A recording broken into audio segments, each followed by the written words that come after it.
Crack, yeah. Yeah, whenever you're ready.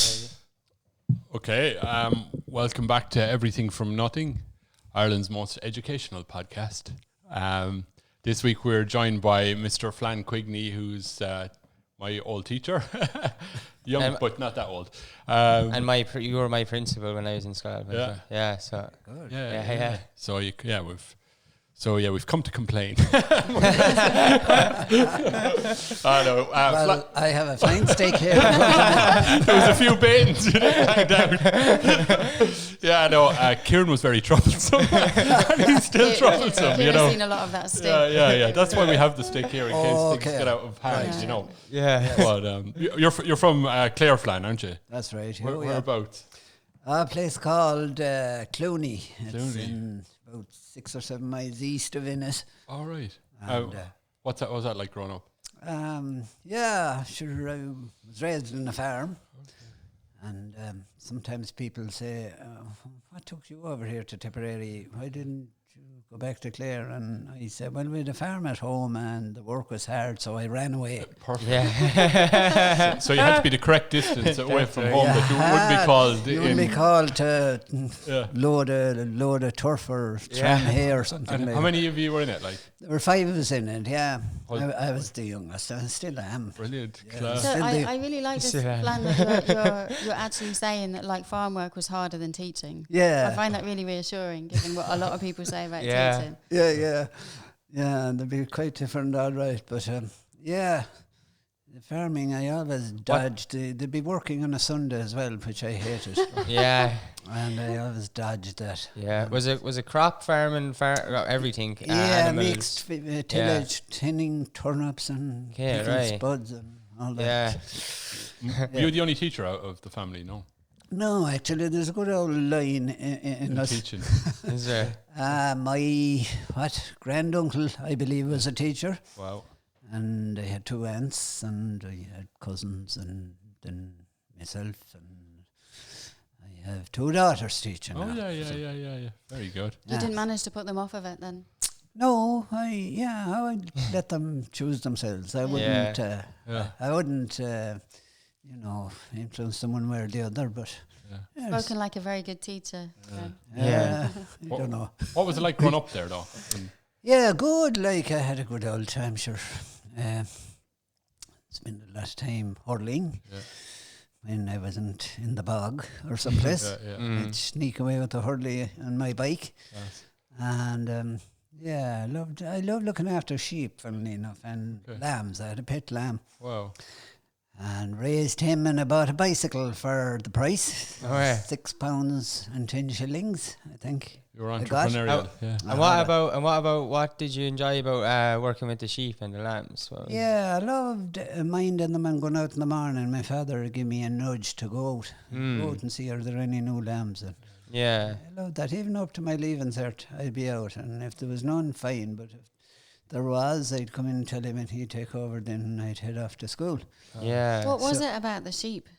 Yeah, I suppose, if you look at sheep in the evening when they come in to eat near the house, if you're feeding them with root crop or meal or whatever, and the little lambs take off, they club up together just like young people would, or any group of people. Yeah. And they jump and play and bounce, and it's just lovely looking at them. Yeah. They're friendly and warm, like, and won't give you much hassle. No. Not as much as a group of people might, anyway. Certainly. No. Oh. And come here. Do you remember when you decided to become a teacher or anything? Yeah, I suppose maybe midway through my secondary school, I decided I'd have a crack at it. And I suppose I remember going into the principal at the time. Of course, you had no career guidance in those days. I don't know if you talked to the 2 boys as well. Yeah. You work. Yeah. There were no. They're loud talk. There were no career guidance teachers, so the principal used to take the leaving cert fellas one by one in and ask them, Yeah. what have you an idea of becoming something or other? Yeah. And I said, I was thinking of teacher, and he said, I suppose you could. And I didn't get great confidence from that. Yeah, that's not very encouraging. Yeah, I was wondering, did he think, well, I wouldn't be able to get the marks or points or whatever. Anyway, so I got there anyway. But Where was it? Dublin. Yeah, Pat's College, St. Patrick's in Drumconra. And we were just talking earlier about an intimidating job. But like, I will remember the first teaching practice. Now, teaching practice, we did 3 separate weeks in And a you year. do that in Dublin, is it? Yeah. Okay. And God, it's a frightening experience. Yeah. How far through When you're a your student. training was it? How far through your training was it when you kind of first got let loose on the classroom? Yeah, about 2 or 3 months in, I was brought for a week's observation to Scoil. Yeah. Observed. 2 or 3 weeks in. Yeah. Oh yeah, to observe. Months, Yeah, months months. in. Oh yeah. But that was handy enough. Yeah. It was easy to observe. Then I remember the first week I went out and I had a lesson to teach, and it was up in Phibsborough. Okay. And there was a fair, stiff sort of a guy in charge. He was hyper anyway, but I taught this lesson. And he, What lesson was it? Do you remember? I can't even remember what I was teaching now, but he called me aside anyway after to give me his take on it. Yeah. And completely Scoil, of course. He said, "Oh, a Voster." When you're 18 and someone calls you a Voster. You're in trouble, yeah. What does a Vashta mean? Master. Okay. Yes. I'll just say it in Irish and I'll explain it to you in English. Oh, Foster, má lenin tú mar seo, ní dólam go mbeadh tú the bhún tóiríomh, which means if you carry on that way, I don't think we'll ever make a teacher out of you. Oh. So I remember... So that gave you a right boost of confidence there. That was good for confidence. Yeah. I remember we used to get a loan of bikes off fellas who had bikes. Yeah. Funny system, but Yeah. there'd be about 10 lads going out at a time. Yeah. 10 bikes. I remember cycling home from Phibsborough to Drumconra that evening, and you'd be saying to lads, how'd you get on? And they say, oh yeah, good, no, fine, yeah, good. And somebody else, how'd it go with you? Not so bad, it could have been better, but because no, it went all right. I said, oh jeez, I must be a right failure altogether. I must be the only one. But anyway, sure, look. So the next week I was out, then a few months later, he said I was brilliant. Good. So Yeah. I think he was sorry. Did you like take his comments on board? Like, did you go away and sort of reflect and improve, or did it give you the fear, or like how did you handle that? Because that is kind of hard. Yeah. Well, he was telling me, and of course he was right, of course. He was telling me that I was standing in the one spot all the time. Right. He said, you just have to get up and move around. And of course you do. Yeah. But you're... Who knows that when you're 18? I don't know. Somebody. Yeah. maybe. Yeah. But so I suppose I moved around more the next day. So But what era was that in Dublin? In the 70s? yeah, no, 60s. 60s. It was the mid 60s. Was there good like ballad sessions and stuff like that going on there, or did you get out to that? Or Well, we were fairly well caged in. were you? Yeah, and like to single sex. Yeah. No Yeah. female students in those days. Yeah. You could get out until 10 o'clock at night. Okay. And What happened after 10? You had to be after 10, then you had to be in. And because if you weren't in, they'd be out with a torch after you, and you could be threatened that you'd be sent home. in. All right. That's my. Was that prison? Yeah. So that was teacher training. And Friday and Sunday night, you could get out until 11:15. what did you do then? How We'd did you go spend to the extra dance. There hour? was a thing called a hop, Yeah. which we went to, and there'd be lots of student nurses and student this and that. Where was that? In Cleary's or somewhere? It was in a place called Cons. It was up near the Garden of Remembrance. Oh yeah. Across from a place called, I don't know, the Ambassador Cinema, I think is there. I know now. where it is. Yeah. Across there. That was good old crack, sure, and Yeah. sure, we thought it was great, but sure, Yeah. compared to what you Yeah. could do later on, it was Yeah. enough. Yeah.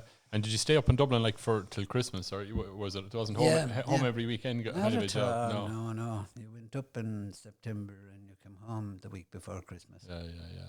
That's good though. Atmosphere built and stuff like that. Yeah, it was. Sure, really a great old time there. And but sure, the fear of the old teaching practice was frightening. Absolutely. And we didn't do a lot. Some of us didn't do a lot. I mean, I'll admit I worked pretty hard for my leaving cert to get it, but I didn't do a lot now up there. I just did as much. Did you stay like inspired all the way through it? Because I've known quite a few teachers in sort of recent years that have gotten like a year or year and a half through and just decided it's, you know, it's not what they thought or what they hoped. Yeah, that's a good point indeed. Yeah, that never occurred to me.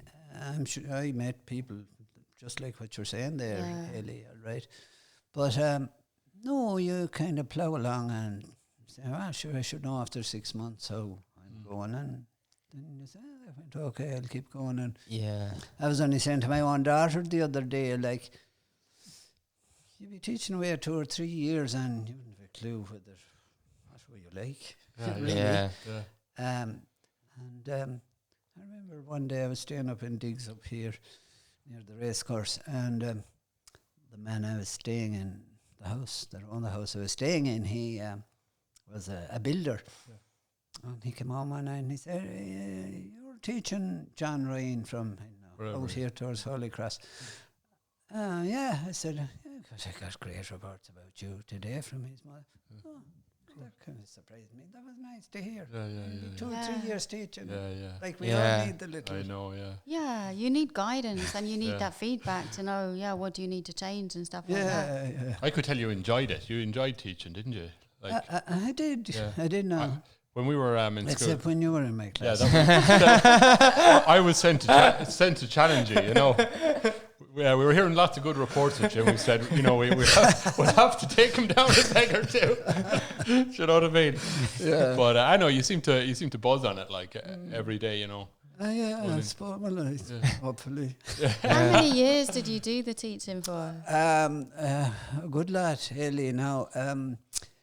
44, I was 44 years up here, and I did 1 year in Dublin before that. Oh, so you went straight from Dublin to Scoil in Turles? I did, yeah. And how was 44 years? Is that included your time as principal?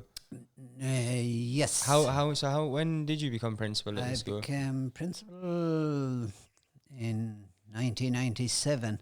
The last 13 years I was principal.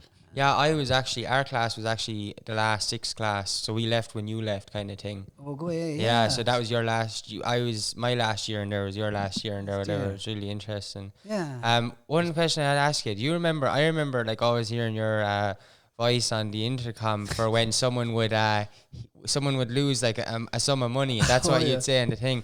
Yeah. Did you notice that? I kind of noticed there was a trend of the same young lads every time who lost money going down. So you would never say the amount of money, and you would just say on the intercom, "There's a sum of money handed in," because you had to or whatever, and then.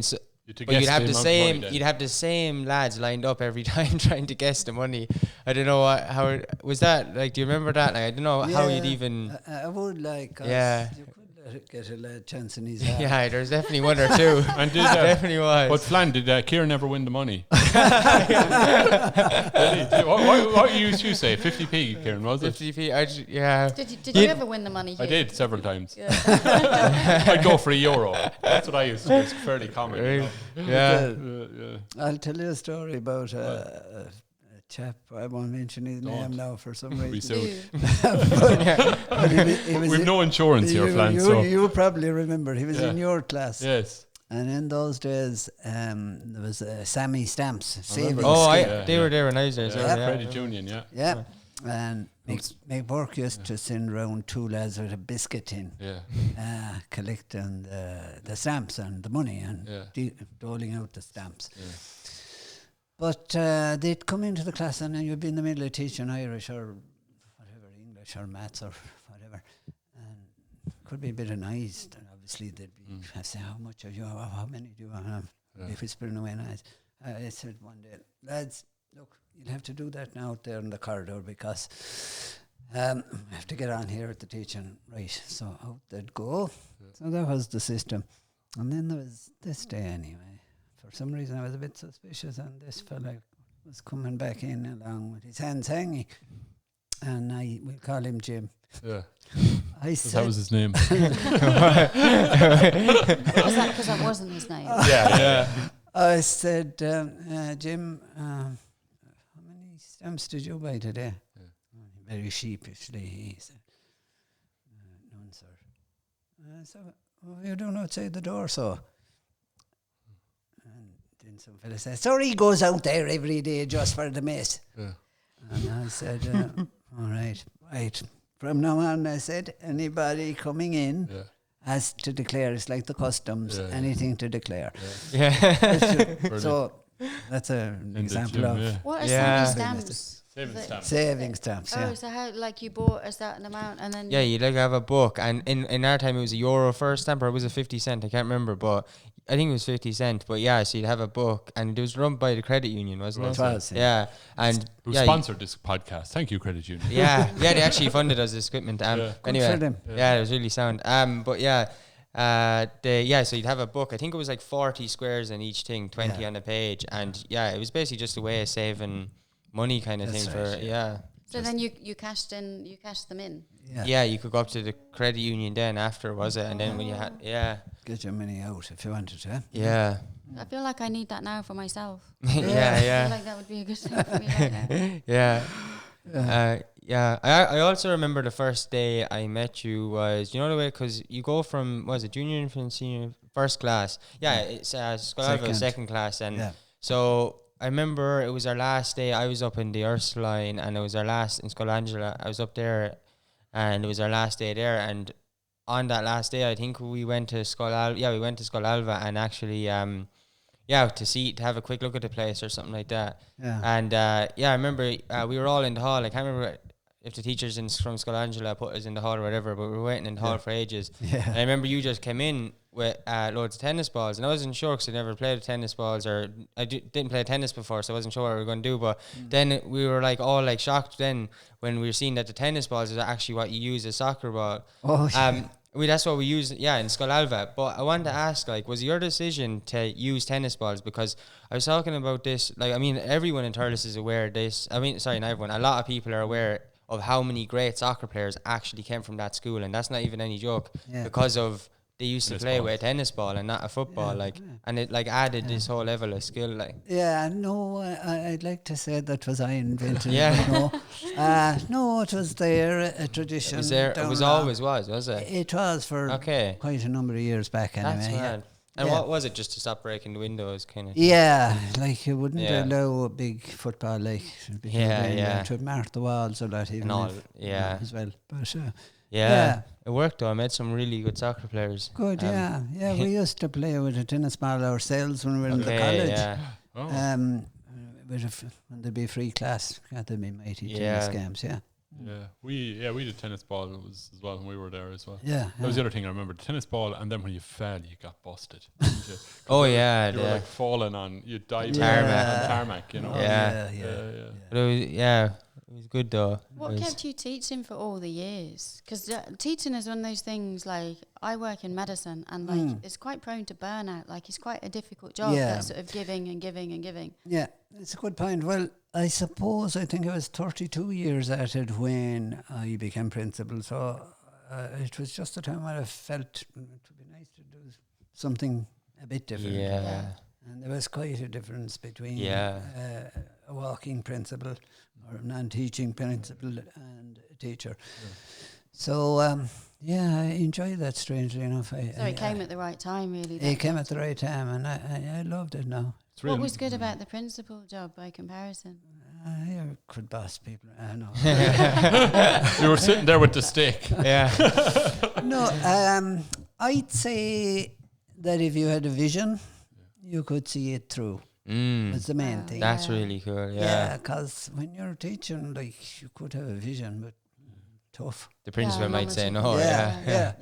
And so to be able to do things and get things done, there was great kick out of getting things done. Yeah. And, I remember coming back, remember we used to be doing the summer works projects or whatever together, but I remember coming back in and it looked completely different than what I remember it. Like, there was a warm feeling when you went into it, kids' art, and kids took priority, whereas when I was there, it seemed more it didn't seem as warm as it was when you made it with all the art and the colour. It was more sorrowful, kind of a religious feel to it before when I was there. Yeah. You know what I mean? Yeah. And Well, it seemed warmer or something. yeah. It seemed, Well, obviously, I'd have to hand a lot of that to the staff too, because I suppose I was kind of the younger of a particular brigade of staff, and then a lot of them retired. Yeah. And then another cohort came of quite younger teachers, and they gave a great vibrancy to the place. Teaching changed a lot during the 70s. Like in the UK, definitely, that was when some really significant changes happened. Was that similar in Ireland? It was, yeah. There's what was then a new curriculum in the 70s. Changed things quite a bit. And then... And it sort of became a bit more kind of student-centred rather than top-down from the teachers. And that sort of gives it a bit more life and vibrancy. Yeah. Was that change, like, did you like that change in teaching and education? Yeah, well, it made sense. Like, it made sense that, you'd concentrate more on things that were of interest to the children than just the kind of...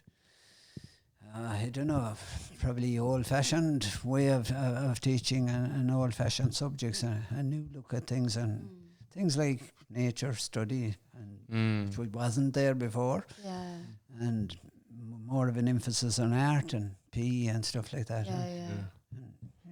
Things like debates, you were free to do them if you wished, and if you didn't, fine, but...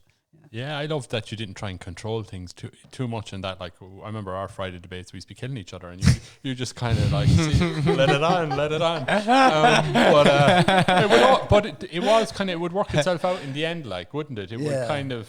Yeah, you kind of, and you had a guy, I think, chairing the thing or something, didn't you? Right, yeah. So that it'd be his job to try and bring us all back into some got sort the stick. or whatever. It was that. But the other thing I noticed as well, you were good at building people's confidence. That's important, isn't it? Like, as in kids, letting them sing or let them whatever it was, or you're into all that kind of stuff. Yeah.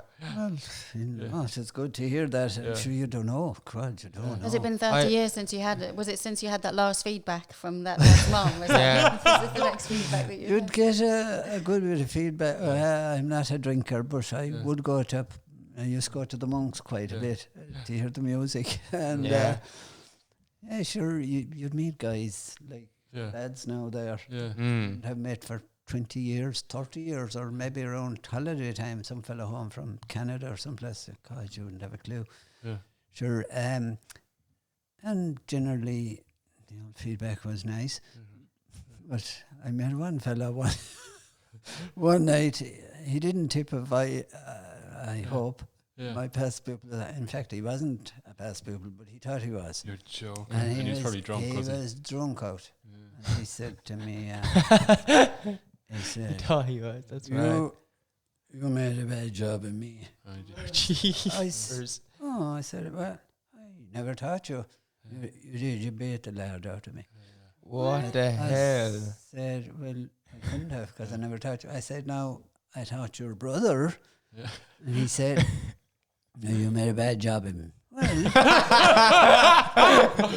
I said, well, he became a priest. Yeah, but he left the priesthood. And that was you. No, that was me, of course. Yeah, well, fine. And then he made a bad job. He looked at me, wife, and he said, is that your daughter? I said, no, that's my mother. Brilliant. So anyway, he was the exception, I hope. You can't please them all. No. You never felt like changing schools because, like, I know, like, the pupils sort of rotate through and things like that, so there's change and stuff with that. But, like, to stay at the same school for all those years, I think that's really impressive. Yeah. The schools sort of develop a bit of a culture, like you said. Until you're principal, you don't have that much say. Yeah. True. So you can get stuck in a sort of culture of kind of sameness and sort of staleness with it. Yeah, that's true. Yeah, I suppose I did. I liked the school, and I suppose it was a big school, and I was very happy teaching one class. Whereas if you could... Was it always sixth class? No. No, well, I taught a lot of sixth class, but I started off in second and up along a few years and fifth for 9 years, I think. And then the other thing I remember about you is you were great to do like the whole War of Independence and stuff. Oh yeah. Jeez, we were firing bullets going home after listening to this stuff, and the GPO. GPO, the Easter Rising. Oh yeah. Oh yeah. And we went up to the Kilmaine, and we went everywhere. We did, yeah. Actually, it was great. Yeah, I used to love doing the old concerts too. And, the school concerts. Yeah, they were some. I think they're some of the best school concerts in the country ever. Like they're all recorded too. And Star Systems have them all. Yeah. This is my memento of the school concert. I was in your class. Good man. Italia 90. Yes. You still wear that sometimes. I still wear it. I wear it in bed every night. It looks like a bed. And I sing the songs that we used to sing. Good man. Yeah. And you never grew out of it. No. They didn't feed. Some would say. They didn't feed me much. It was Italia 90. After all that coffee. Exactly, yeah. Italia 90 it was, and it was heading to the summer of 1990, so we didn't know what way Italia 90 was going to play out. Yeah. But in the play, we won the World Cup that year, didn't we? That was good, yeah. And I remember all the lads in it. Everybody kind of had a part, and it bigged everybody up. Even I remember one guy was particularly shy, and I remember you had him apart, run on and take a photo or whatever. He had stage fright, but he had to have his part, and he did that good as well. So everybody got something to do. Yeah. It was great crack. Yeah. And that year was magic with the actual Italia 90 as well, wasn't it? Yeah, sure it was. It gripped the country, and the world turned to colour that year, I think. It did, yeah. I think I had the brown.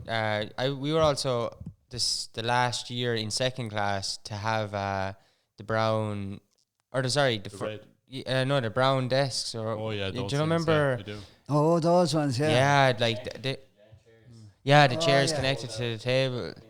We got rid of those then, yeah. Yeah. It was at that when we were last year with it. I remember going into her class then, and it was like all this new furniture, whiteboards started. But then it was mad to see actually how fast technology seemed to evolve when you look at like the classroom, because as in technology overall, because I remember like in the space of me in second class to sixth class going in where I think there was some blackboards and the old wooden chairs and tables into the next year, and by the end of sixth class it was all new furniture with colourful legs on the chairs and tables, and not only were they whiteboards, they were interactive electronic whiteboards and all this stuff.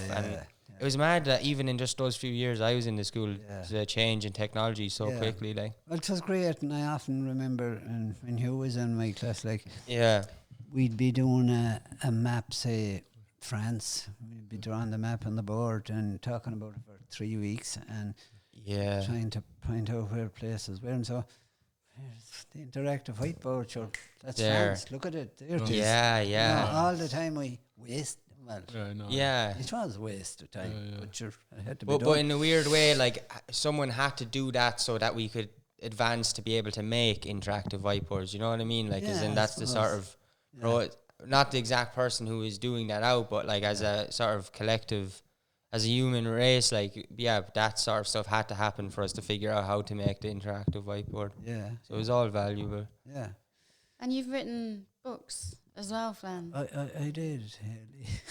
And I was like, there's one about the history of Scoil in Ireland. There is. Yeah. I only just learned today about hedge schools. Go ahead. Yeah, I didn't know that was a thing. Yeah, I didn't go know. on. I understand that was the doing of my country people. Yeah. To deny you all an education. Now, Hayley, what have you to say to Flan about this?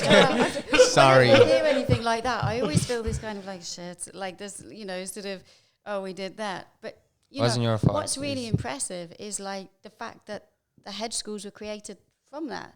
Like the fact that you couldn't kind of take away the education from people, and that people persisted in They did, making learning possible and sharing That's true. that. And I got the notion to write that all right. I kind of got the flavour. I started off with talking about mostly what we're talking about now, my life and teaching and so forth. And then people were telling me about their experiences, and I thought that'd be a good idea. And it was reasonably successful, that book, reasonably. Yeah. Did you enjoy doing it? Like, did you find it sort of really reflective after your years in teaching? Yeah, I love writing books. I won't say it's easy to write them. It depends on your standard. Maybe my standard is easy, but you get a good kick writing it. But when you self-publish, as I did, you then have to plug it and you have to promote it and you have to go into shops and you have to check the money and you get tired of that. Yeah, that wasn't so much fun. That's not You great. did a lot of these for charities and stuff like that. Oh, I or did, for yeah. fundraisers for the school, wasn't Yeah, I did. They were all charities, yeah. it? Yeah. I did a hurling book as well. Yeah, I saw that about County Clare, the banner. That's right. Yeah. I've done your research there, Hayley. Well, one does one's best. That's all I can say. What motivated you to do the one about like the hurling stuff, like the sports stuff? Because is that just a strong personal interest in It hobby? is, yeah. I would be a fairly committed, long-suffering supporter of Clare hurling. So went to lots of matches and met lots of people. And I thought it would be interesting to hear the stories behind supporting any team. It could be any team. The buying of tickets and the modes of transport back the years. People who flew to matches went by horse and trap, went by boat, went by plane, went by bicycle, car, all that sort of the background to the culture of supporters. And so if people used all those means of transport to get to the matches, like compare that to school. There wasn't the same motivation for kids to attend school a lot of the time that they would take any mode of transport. No, that's true. That's very true indeed. We used to be hoping for a pipe to burst back in the day. Remember? Yeah. Oh yeah, I remember Any pipes chance used. those old pipes. Yeah. Like snow good win. days as well. Yeah. When the temperature dropped too low in the school, my primary school was a really old school building, and if the temperature dropped below a certain thing, which it did common enough in winter, you were sent home. Yeah. You would all wake up and be like, yes, please, come on. Are you long over here from England, Hayley? 7.5 years. But I came from South Africa. I came via South Africa. Oh, did you? Yeah, but my schooling was all done in the UK. Yeah. And it's quite different, I think, to here. Just like secondary school, I think is very different. You know, I know you taught in the primary schools, but secondary school in the UK is very different from here. You know, I don't hear great reports of it here. Yeah. Which is a shame. Yeah, there'd be different emphasis on subjects, I'd say too, you know, and language, obviously. Yeah. Yeah. Do you remember? I remember the whole school would erupt because there used to be a field beside Scoil. It was a field full of sheep, and sometimes, at least once a year anyway, a sheep would somehow be in the middle of the yard, and everyone would just be out the windows like cheering at the sheep. Did you put that there? It was a fun day. Yeah. I remember that was something I remember. The yard is different now. Actually, I was a couple of years ago they removed the shed. They did, yeah. What was the reason behind that? Just I thought that was interesting because I thought it worked really well. That Where divided the yard. Where would you go smoking now? We used to smoke up by the oil tank. That facility is gone. Whoa, It's gone now. by the oil tank. Yeah, it's a good place to Yeah. smoke. Like, Have where to- would kids smoke No, now? you'd They have would- to go out to the rag, I'd say. I thought we were all inclusive. Yeah. Used oil tank. Find that. Yeah, Have they a look moved through the it. shed, yeah. The yard, because I remember that it was perfect for the yard league. The yard league was one of the best things ever. Like having the three games at once, or was it two? I can't remember. Yeah, I think it was two. Yeah, too. In the two different yards. I used to love that, the yard league. It was one of my favorite things. It was What was it? It was basically just between the whole school. I mean, I think it was third to sixth class. Second class, I think there was a smaller. I can't remember actually, but anyway, I think it was the whole school. Yeah, hurling league, and you had A team, B team, C team, and it wasn't like in any order. Like the letters were just to name them, like as in it wasn't like the A team or the better, like. But there was like I remember A to F or something like that, and it was basically just like just a normal knockout kind of. I remember another kid I know telling me that was the happiest day of his life when after the Yard League they won something or whatever, and was it Jerry Neville or someone was playing the pipes going along around? They used to have the pipes. Yeah. So, somebody said this fella I know who's grown up now. He told me that was the happiest day of his life going around with the No pipe. way. I bet you, Andy, what's it, Cooney? Was it Andy Andy Cooney? Cooney, yeah. Was it? Yeah. Playing the pipes. But like, it's funny how something like that can mean so much, to Yeah. kids, isn't it? Oh God, that's a big Big moment. thing, yeah. Maybe that guy needs to look at his life a little bit. No, he's doing all right now. He's doing good. He's doing good. Yeah, there was just Scoil. There's a lot of like I didn't have a good time in secondary school as much as I did primary school, and there's a lot of like I feel like I learned. There's more, as in I can recall more significant moments of learning in primary school, as in life experience and life learning, which is so important. And I think, yeah, we didn't have access to that in secondary school, as because there wasn't as much like school tours, or there wasn't like things like the yard league and like things that were more fun and open, and they're the real learning things to me. Like I don't know, you learn about life through that.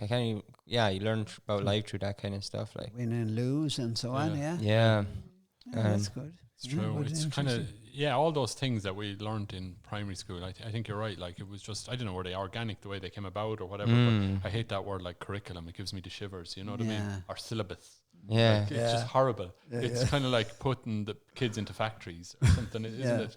Yeah, it doesn't mean it. There's no humanity in it, like and all these things like the debates or the yard leagues or whatever, the school talk shows, about history with a teacher that's really interested in it. It's amazing, But that's where you really learn about yourself. And what if you're just following a tick box curriculum system, there's nothing to really learn about yourself. That's true. And all of those broader things like doing the shows and the sports and the trips and stuff, that's where you learn about human interaction and yourself as a human. I think. Yeah, I suppose we learn from kids as well. Adults, teachers do, obviously. Would you? What kind of what would you have learned from kids? Well, learn, I suppose, what any parent could tell you the same thing. I suppose you learn that kids like or demand or love consistency. Okay. Obviously fairness, but consistency. I mean, that's really interesting. They don't want you eating the head of some fella for something minor one day, and the next day some fella does something terrible, and you just ignore it. Okay, yeah. So consistency is a thing. Consistency is a big thing. You learn that kids learn from a bit of humour as well. Definitely. Yeah. And stories. You were good to tell stories. I don't know. Yeah. They love stories. Yeah. Boundaries as well. Boundaries. Really I learned that as a parent. I bet you did. Yeah. Yeah. Boundaries, of course. Yeah. Yeah. What's like the funniest thing? Because I know like my daughter comes home and will say some of the things that some other kids said at school or something that she said at school. And if it's something she's said at school, like, and it's something like you're like, oh my God, as a parent, I can't believe my kid said that. Like it would be something a little bit embarrassing. Or was there ever anything like when you were teaching that some kid said to you that you would thought, Jesus, their parents would have died if they'd heard that, or anything that you found particularly funny? I can't recall now, but I know, there is things like that would happen from time to time. But or sometimes, especially thing I often left it, and it would happen in our time in 6 classes. That is in 60s, nearly halfway is between a child and a man in some respects. But they'd be up around maybe correcting something, and there'd be a few there and a few here at the table, and then some fella say, and what do you do? Where do you put the comma there or whatever? Why did you another fella, and Mammy, what? He realised he said Mammy. I actually have done that. I called my art teacher Mammy once. Did you? Yeah. That's hilarious. Mortified. Should be. Yeah. I remember, do you know, like that thing, I probably came from like American TV culture, cartoons, whatever, the dog ate my homework. One of the, I can't remember what class it was in, but I think it was like 4th or 5th class, but one of the lads in our class, like actually, said that but he said it in a weird, because he knew it sounded like funny or whatever, but he said like, oh yeah, my dog was chewing it up or whatever. And it was just like obvious. It was like obviously like that. He just people, I don't know, I can't remember teacher, but like just thought like he got that from a cartoon or something, and pulls it out like, and you could see the bite marks and everything. Like, the dog had actually ripped it up like, he brought it in to show it like, and it was his parents must have told him that or something, but like. Yeah, it was really funny, because it is also one of those things that's so bizarre that you wouldn't actually say unless it happened, kind of. Yeah. What about the kid looking in his bag to find his homework that he didn't do? You must see that all the time. Like, oh yeah. I was really good at that. Yeah. Where is it? I was good at that. Shit, I must have left it at home. Or it is in the boot of the car. Yeah, it could be there. Yeah. The mothers were always to blame. Did she forget to put it in? Like, mothers are terrible people, really. She forgot to put it in. So The Irish mammy. You'd say to a guy, where's your whatever money for swimming or I saw my mother. Okay, that's enough. Why didn't you bring so and so to so? I saw my mother. Yeah. I said, the mothers of Thurles, for God's sake. They're bad women. A mother is always to blame. I used every excuse. I was really good at it, using every excuse under the sun. That was one I actually never would have even thought about. I would have used is to blame my mother, like, at all. You can use in the future. Yeah, you can start now. Yeah. And the other book was, what's the question, sir, is it? Yeah, that was the first one. The first one, yeah, that was good. Yeah, I heard that. That was good. Yeah. You can buy the books in Bookworm, can you? You can. So, Yeah, what was the question, sir? It's sold out. But Was it? Okay. yeah. Too late then. You should have bought it when you had the chance. Exactly. You're only to blame yourself. The other It's ones, mammy. the other ones, lads, there's plenty of them in my attic. What's the other one? Oh, the one Haley Oh, mentioned about school days, It's the cruel cool days, days, or cool days. And What was the question? What's that book about? that was really about my life, sort of, in teaching, really. Yeah, and most of it over here, the school and that kind of thing.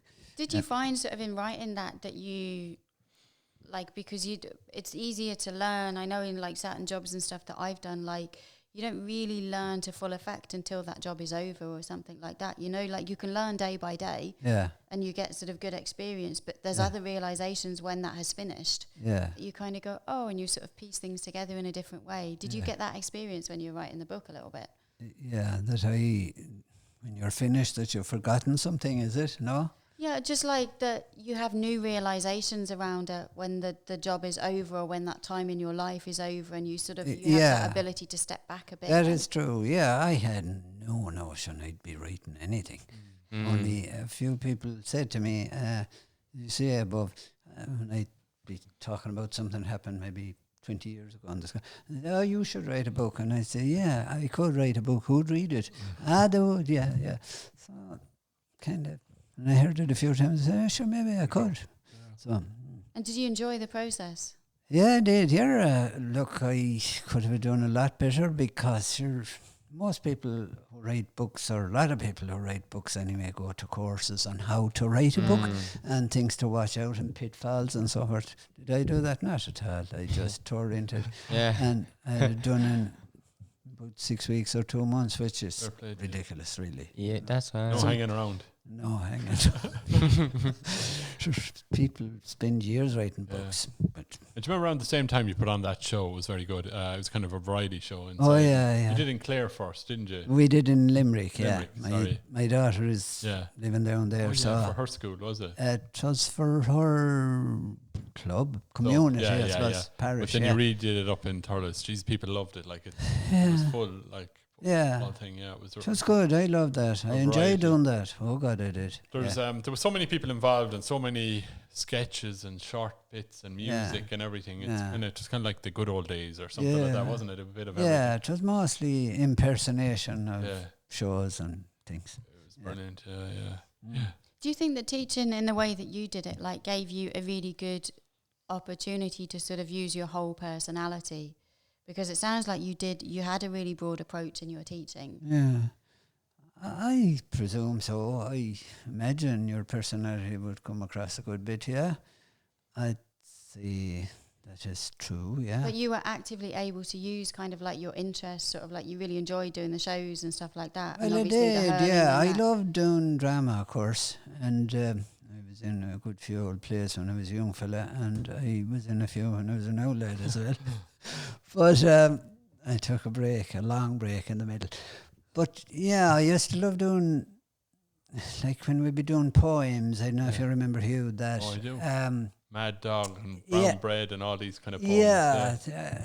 There was no point in learning poems as I learned them. Oh, you had us roaring and shouting. Yeah. Remember we were roaring and shouting and acting it out. You have to take a poem and make it stand up and walk. Yeah, exactly.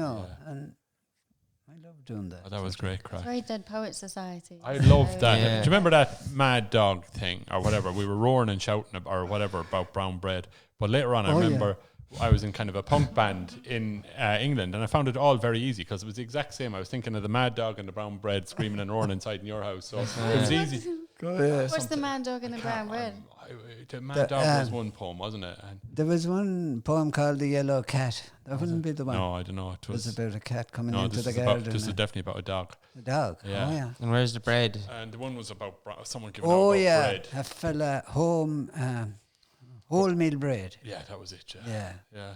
A fella gave an hour about every time he put butter on The it. whole thing would fall apart. Nothing's changed. Nothing's changed. But you'd have us roaring and shouting at this kind of and giving it loads and all that. So then when I was in the punk band, it was easy. Give it the same thing. It was the same thing, like. There was another poem there as well about, I don't know if you remember it, the seasons, winter having a box of match with spring.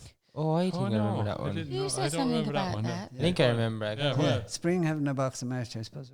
Yeah. Spring knocked winter out anyway, and be around the ring, and there'd be a lady with a board. Of course, that wasn't very PC, but she'd walk around with a board round one. I remember we performed. I remember we performed these poems inside in the hall. Remember that with all the other schools. I can't remember why or what, but we all had to stand up and just. We had a poetry day. You see, it was brilliant. Oh yeah, poetry day. I do remember that. Actually, yeah, it's fabulous. Yeah, but that idea that you could let it fly. Yeah, and that was more holistic kind of thing. I know there was hurling. Some people are into hurling, which is great, but most. Some people aren't. So everything was kind of catered for there, wasn't it? Like that's of the schools I've been to. Like Scoil was the one where you'd still get by if you didn't play hurling. Like as in the teachers would still talk to you. Like, but in the secondary schools it was I remember when sometimes a parent would come in with a new child and they'd go through all the details and so on and so forth, and then the mother might say, the only thing is, he doesn't play hurling. It's all right. So that's fine. Don't worry about it. So what? There's lots of fellas don't play hurling. But he better watch out when he gets to secondary. Honestly, I'm sitting here listening, all the things that you're describing, like your experiences from primary school and things like that. That was similar to my experience in secondary school. Yeah. The fact that you were still encouraged in all of these things. And it wasn't just this one-dimensional sort of academic or learning, and that's it. Secondary school felt like a step backwards for me. I'd have to, primary school, I think in Ireland's actually good. In defence of Brother Donahue, he gave me a loan of his bass amp. So good. Secondary school, so I have to say that in his defence, Good. That's and I had it for about 10 years before I gave it back to him, Yeah.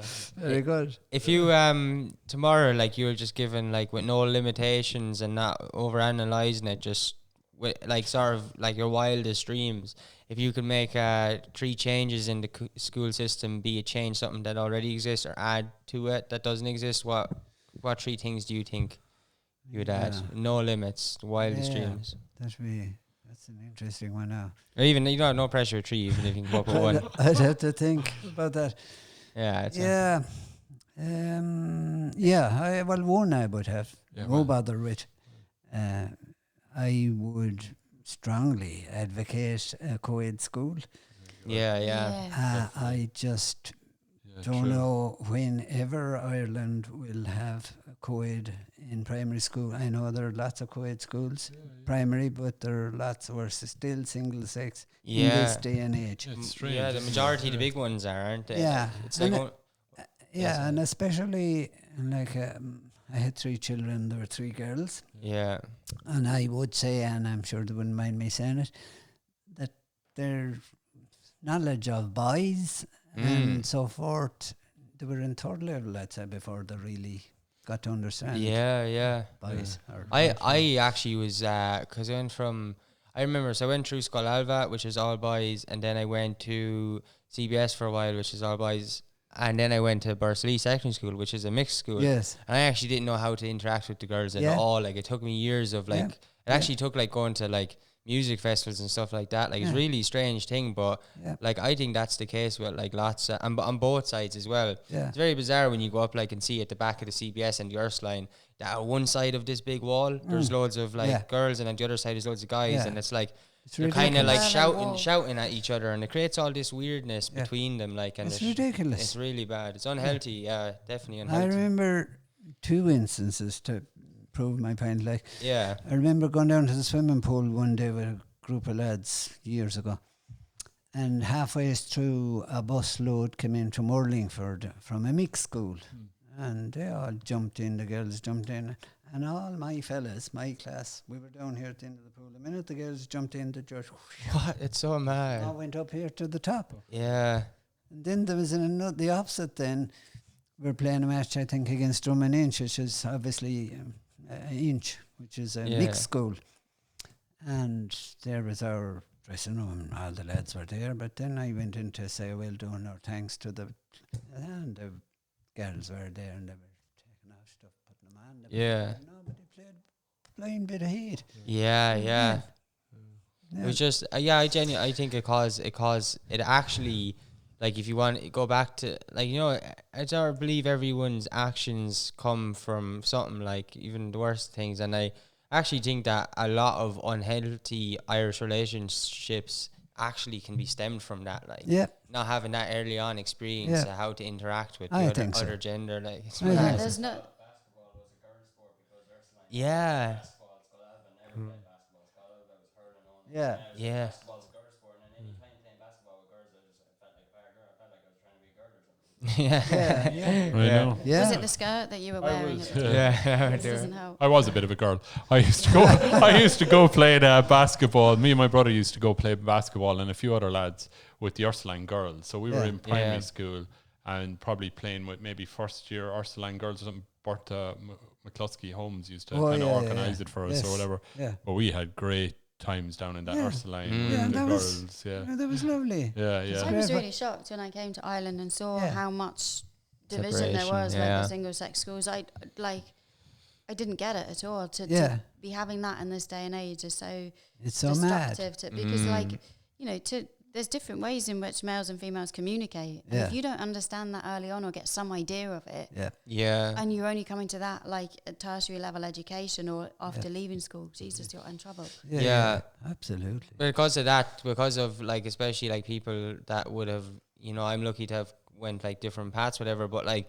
if I did go down, what I noticed is a lot of people who went through all boys primary school and all boys secondary school, there's a lot of guys that I've noticed, then their first interactions with girls are at discos and stuff, meaning that, like, you know, there's the culture of, like, getting together at discos and stuff like that, which ends up in a thing that, like, that a lot of them think that any girl that's talking to them, like, oh, they must be flirting with them and stuff like that, and they can't just be friends, and it's created so much problems in Irish society, like, absolutely, really. And then whole kind of drink thing as well, that you have to be drunk to talk to the girl, that kind of a thing. And the thing is, won't change for a long time, I'm afraid, lads. Did your girls go to all girls schools? They did, Wow. Primary and secondary. Yeah, of course. That's right. And there was no choice in that, like, even there to travel. There is no choice, and there have been a few moves from our school, and lots of people might know it, but when I was principal, we made a move to try and bring co-ed to Thurles. Really? Yeah. Oh, wow. But it was shot down. Okay. And it was tried again lately, and maybe it's still on the cards, on the cards, I don't know. But I think it'll get there eventually, but it's definitely slower than it has to be, like, this process of it. Yeah. Are there any other changes that you would make, like, hypothetically now, sort of looking back? Like, one would be to change, like, to co-ed. Is there anything else that you think? I can't... More bread and butter up in Ailbhe. I remember they had the bread and butter up in the thing, and everyone at small break, like, everyone, the bells would go off, and the whole school would run to the canteen little area and try and get the slices of bread and butter, because they'd be gone quick, like. They were free slices of bread and butter. They used to be there, but I don't know. You might get a few more slices. That's what I changed. Or what about the bag of milk? Do you remember the bag of milk? Oh God, I do. Disgusting looking thing. What was that? There was milk in a bag. Who would have thought? I think it graduated to a carton after a while. Oh yeah, we got cartons. Yeah, but originally we got it in a bag. Did we? Like a plastic bag. Little plasticky, pouchy thing about that, and you'd stab the straw into it. Oh yeah. And then you'd drink away. it before, Or it went anywhere. That's a challenge and a half. If you learned only that in school, that would have been a life skill. The bag of milk, Yeah, well, they're doing breakfast clubs over there now. Oh, are they? So there's toast and everything. They can make their bread heated over there. They can now. And crispy and heated. Times are changing. That's good. Fancy. It's amazing what the COVID did. Like hot hot water came into schools. Oh, yeah. Lots of people out there think, well, schools should, of course, they have hot water. Yeah. No. They hadn't. They did, yeah. Why did they not? Is that because in case kids burn themselves and like things No, like I'd that? say it is finance. Finance, Yeah. I remember Paddy Carr when we were in school used to like give you hot water for your little dinner or something. Oh, like yeah. that. Lunch. He always tell you. was it a Burco boiler or Does something? it say, like yeah. that, yeah. Yeah. Your soup. Yeah, exactly. Yeah, and everybody had loads of little dinners and soup back then because so many people's parents worked in Air and Foods, and That's you right. No way. you get your hands on these kind of things. That's Yeah. The whole town is eating soup in school. Or ice cream from Valley Ice Cream. Yeah, No that way. is true. A Yeah, lot of what you're describing is consistent with World War II. Pretty much. Yeah, Yeah. sounds like it. That, Yeah. well, that was when it was. yeah. That's allowed. But No. yeah, it's I think it's a slow road with education in Ireland. Yeah. Like the changes seem to take longer than they would in the UK. That could be. Yeah. Indeed. The other thing I remember is when I was there, the yard was full of BMXs and bikes, and the Oh, yeah. jammed packed. Everybody Yeah, came on a bike. Yeah. And I remember the basketball nets or whatever that you could cycle at that, grab onto the net and let your bike off on its own. Oh, those yeah, things. yeah. Oh, Or yeah. you get a backie off of the beat trucks going back to school. Oh, yeah. You know, so you could hold on to it during the beat campaign, That's and right. it'd get you home, and they'd be beeping at you, trying to keep down without being seen. You know, Yeah. and there was always somebody getting knocked down as well. That was the other thing. Yeah. Wasn't there? Did you not like, or is that just my imagination? I know No, could happen. I got knocked down a few times. I bet you did. I bet you did, Jesus. I remember seeing that when I was in secondary school myself. Young fellas they used to call it scudding. I think. Scudding, that's it. Yeah, yeah, No yeah. way. Yeah. Scudding on the back of a truck. Yeah. Dangerous. That was obviously. Yeah. Yeah, it wasn't to be encouraged. No. Makes you glad you had girls. Yeah. Things like that. I always think like when I hear or see stuff of like young lads, I think, God, I'm really glad I have a daughter. Yeah. Yeah. You know, it's just that's not going to befall. There's a fair old difference. No. Yeah, yeah. Yeah. Yeah, because I used to often say to parents that I don't know, I didn't teach girls, but I had 3 at home and I had boys in school. But I often said to parents, 90%, my experience anyway, I don't know where I got 90% now, that's open to change, but Yeah. 90% approx of boys will do as much work as will get them by. Perfect. Yeah. That's efficiency for you, Flan. Yeah. That's efficiency. 10% will do an awful lot, but Yeah. 90% will just do enough to get by. Yeah. Whereas from my experience of my own girls, I don't know if they're typical of the female population in general, but that have a different emphasis on it than that. You're saying they're inefficient, is that what you're saying? They're wasting time, is it? No, they'll have to do Yeah. that to Getting it get done. it Saying right. the opposite. We're Yeah. more focused and committed. Yeah, more We committed, put yeah. a lot more into stuff, and we We're energy conscious. look where that gets you. Huh? Does that make me a girl because I like doing things? Yeah, Is that what you mean? yeah. You're in the 10%, Kieran. Okay. Well, that's good. That is an interesting observation. I definitely agree with that. Like, Did you have any like tricks for like motivating those lads? Because when it's I know from like teaching stuff myself and that when you see that somebody really has the potential and the ability, but they just don't put the work in. You know, I know that's their choice, but on the inside, you can sometimes think for yourself, "Oh my God, if that person actually just did half the amount of work that others do with their potential, they could really fly." Like, did you ever do you have any tricks for motivating people with that, or? Sure, I suppose all you can do is encourage them and give them a little bit of praise, hopefully. But it's hard if somebody puts their mind down to, I'm grand, I'll do X, Y, and Z, and I leave out A and B. To go on that way. You just let them It's get a on with it. It's a mindset, really, isn't it? Yeah, it is. Like, it's that sort of intrinsic motivation and that, intrinsic mindset. It all comes from within. Yeah. Yeah. Maybe I'm being particularly harsh now on my gender, but I don't know. mightn't it's- be 90% now. That's all. Yeah. What you say, on? Yeah. Yeah. And wear dresses if they feel like it. Yeah, that would work. Yeah. How many years have you been retired now?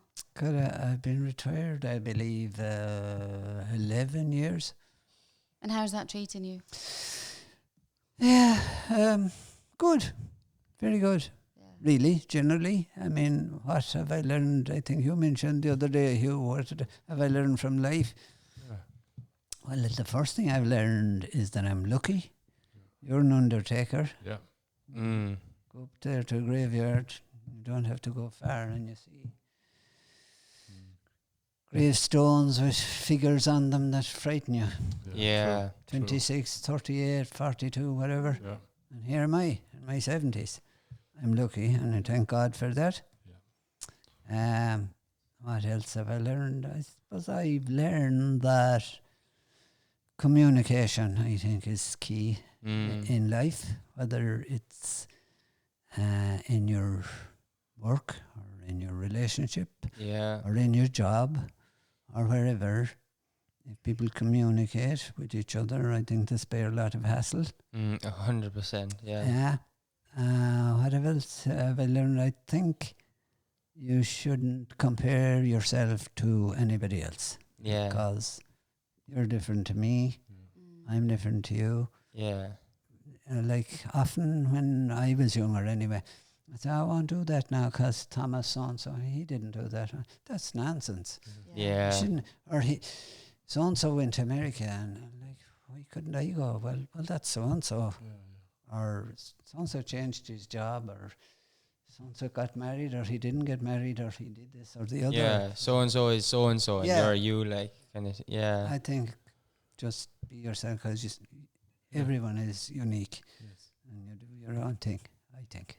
I had a teacher in school, in secondary school, and they had said to me, you know, in relation to that kind of comparing yourself, the race is only ever with yourself. Yeah. It's up to you how you decide to run it and to pace yourself and what your strategies are. Yeah. It's not, you know, you don't run a race based on other people, not in life. Absolutely great advice.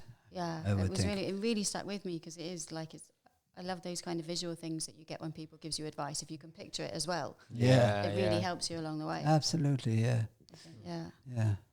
Finish. Brilliant. Yeah, should we finish up now? Yeah. We've hit an hour mark, which is great. That's very good. It shows how interesting we were. Exactly. Yeah. And you said you have 6 hours left, so we're going to have part 2, part 3, 4, 5, and 6 coming out. Yeah, thanks very much, Flan, for doing that. That's brilliant. You're welcome. I really and appreciate say thanks for being a great teacher as well.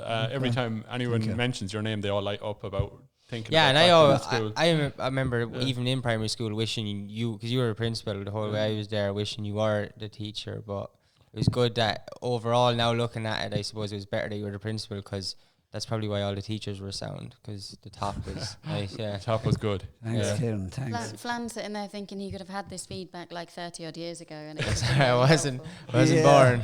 Yeah, that's great. Yeah, I enjoyed it. And it's really nice to hear positive stuff about teachers now, because there's quite a lot of negativity around it and dissatisfaction. There so it's can really be. nice. Oh, because there can be plenty of that. Yeah. Yeah. So thanks a million. Thank you. Good lads. Thanks a you. million. Thanks. Thanks to everyone for watching on YouTube. If you have watched this far, if you press the subscribe button down below, that helps us get our stuff out there. It doesn't cost any money or anything. Like, for people who are new to YouTube who are wondering, it's it's free, and it's just a button, and it really helps us get out there. Thanks for watching, and bye. Bye. See yous.